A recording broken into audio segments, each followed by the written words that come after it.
Sam ने ये कहा है कि India the second largest market for artificial intelligence. लेकिन आर्टिफिशियल इंटेलिजेंस पर ये दो खबरें एक साथ जुड़ी हुई खबरें हैं। इसकी वजह यह है कि आर्टिफिशियल इंटेलिजेंस की ही एक समिट जो कि फ्रांस करवा रहा है, उसमें फ्रांस के प्रेसिडेंट मैक्रोन ने इनवाइट किया है इंडिया के प्राइम मिनिस्टर नरेंद्र मोदी साहब को को चेयर करने के लिए आर्टिफिशियल इंटेलिजेंस की ये समिट। एआई समिट में हमारे वजीर आजम को तो नहीं बुलाया जाता। एआई समिट हो रही है, हमारी भी तो 240 मिलियन की आबादी है, हमारे भी बच्चे टिकटॉक पे और सोशल मीडिया पे और इधर उधर काफी इंटरनेट के हम बहुत बड़े जो है वो यूजर हैं।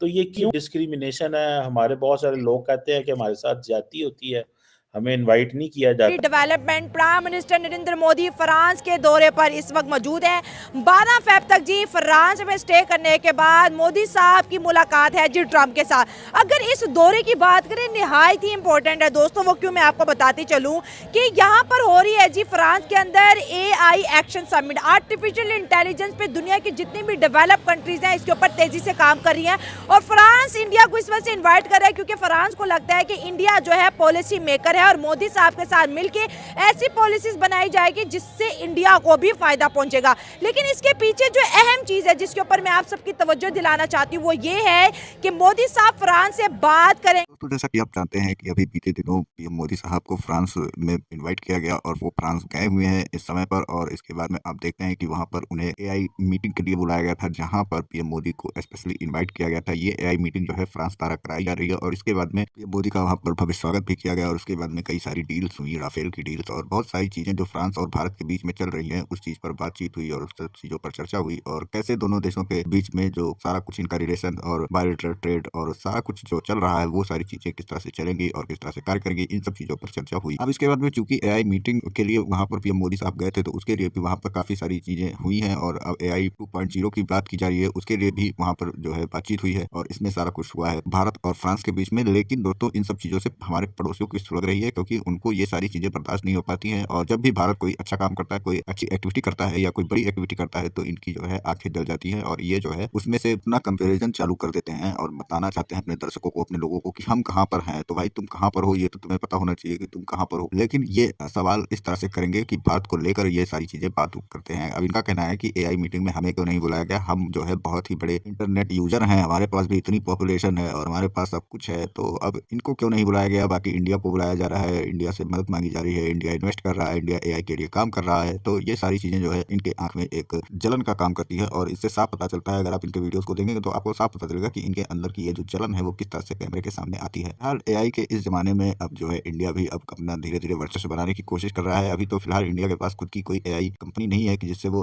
अपनी एआई डेवलप कर रहा हो और उस पर काम कर रहा हो, लेकिन फिर भी वो टेक्नोलॉजी पाने के लिए और इसमें एक नई भूमिका निभाने के लिए फ्रांस के साथ हाथ मिला रहा है और फ्रांस और भारत मिलकर एक एआई की नई जनरेशन को उत्पन्न करना चाहते हैं, बनाना चाहते हैं, जिससे कि पूरी दुनिया में एआई का भी एक अपग्रेड वर्जन आ जाए और पूरी दुनिया में जो है इस बार एआई का अपग्रेड वर्जन भारत की ओर से जनरेट हो। तो इसके लिए भारत मेहनत कर रहा है और पाकिस्तानी इन सब चीजों को देखकर तिलमिला रहे हैं क्योंकि अब कोई उर्दू में एआई बनाने वाला नहीं है तो पाकिस्तानी इसका इस्तेमाल कैसे करेंगे, क्योंकि अब जब तक उर्दू में कोई एआई जनरेट नहीं करने वाला सिस्टम नहीं बनेगा, एआई से वीडियोस इमेज कैसे बनाएंगे ये बेचारे, क्योंकि पढ़े लिखे तो इनके यहाँ पर की तादाद आप देखते हैं कि कितनी है। और इसके बाद में ये जो केवल उर्दू पढ़ते हैं इनके में तो इंग्लिश को हराम कर दिया था बहुत साल पहले ही, और अभी चूंकि बहुत सारे लोग इस चीज को मानते हैं कि इंग्लिश हराम है तो ये बेचारे इतना पढ़ते लिखते नहीं, इनकी नॉलेज सिर्फ उर्दू तक सिमट कर रह जाती है और जिस कारण से ये एआई चलाने में सक्षम ही नहीं है। तो भाई साहब आपको मीटिंग में कौन बुलाएगा, आपको ये सारी चीजें सोचनी चाहिए और तब जाकर बयानबाजी करनी चाहिए। तो फिलहाल चलिए चलते वीडियो की ओर और देखते हैं क्या कुछ है इनका कहना। वीडियो पसंद है तो लाइक करें, चैनल को सब्सक्राइब करें और शेयर करना ना करेंगे डिफेंस को लेकर।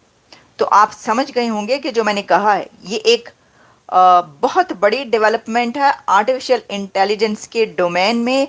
इस वक्त दुनिया भर में जो हो रहा है, जैसा कि आप जानते हैं कि प्रेसिडेंट ट्रंप ने अभी कुछ दिन पहले सैम के साथ खड़े होकर और जो आर्टिफिशियल इंटेलिजेंस की यहाँ पर कंपनीज हैं अमेरिका में, तो जो एक प्रोजेक्ट अनाउंस किया गया स्टारगेट और उसके अंदर बिलियंस ऑफ डॉलर्स इन्वेस्ट किए इन कंपनीज ने, वही सैम आल्टमैन इस वक्त इंडिया में मौजूद है। Co-chair an international summit on artificial intelligence. Artificial intelligence का जो लफ्ज है, I have yet to listen it from Pakistani leadership.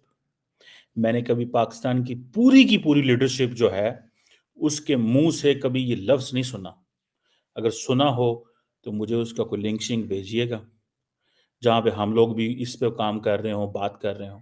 हम तो रिसीविंग एंड है ना, ओपन एआई हो, डीप सीक हो, चैट जीपीटी हो, हम तो रिसीविंग एंड पे, हमें तो कुछ पता नहीं है। इंडियंस ने तो पहले ही वार्न करना शुरू कर दिया अपने लोगों को। सब आर्टिफिशियल इंटेलिजेंस जिस दिन आपको उसमें इनवाइट करने के लिए जरूरी है कि उर्दू में पहले आर्टिफिशियल इंटेलिजेंस जो है उसकी ट्रांसलेशन आए,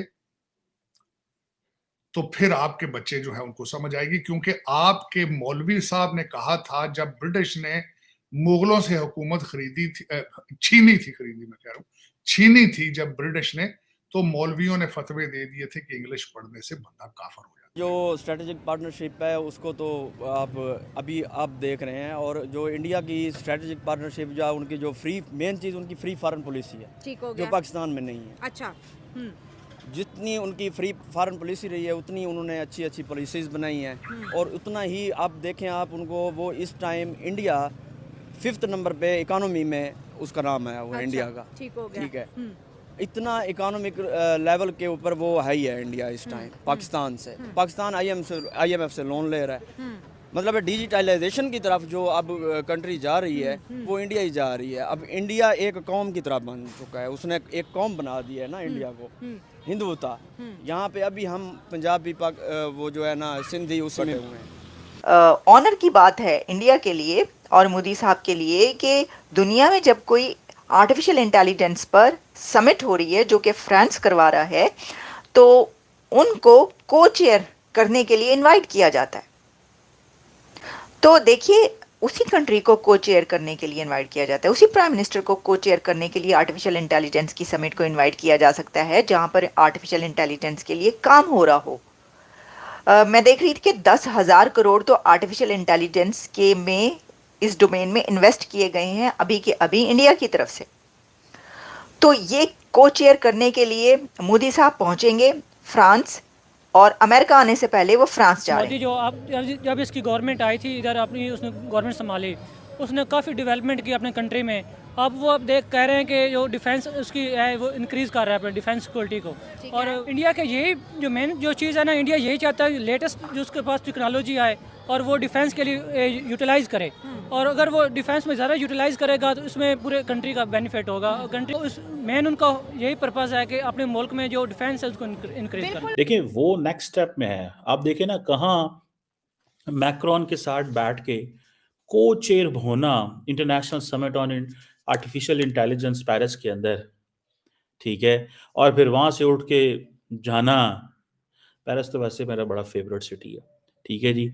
सो वहाँ से उठ के निकलना और जाके जिसे वो कहते हैं ना एक इवेंट साइन करना, एक वो अपना कॉन्सुलेट का इफ्तिताह करना। सो अब इस चीज़ को अंदाज़ा लगा लें। आपको पता है कि नरेंद्र मोदी और मैक्रोन ने जो बायलैटरल डिफेंस पार्टनरशिप है उसको रीन्यू किया था।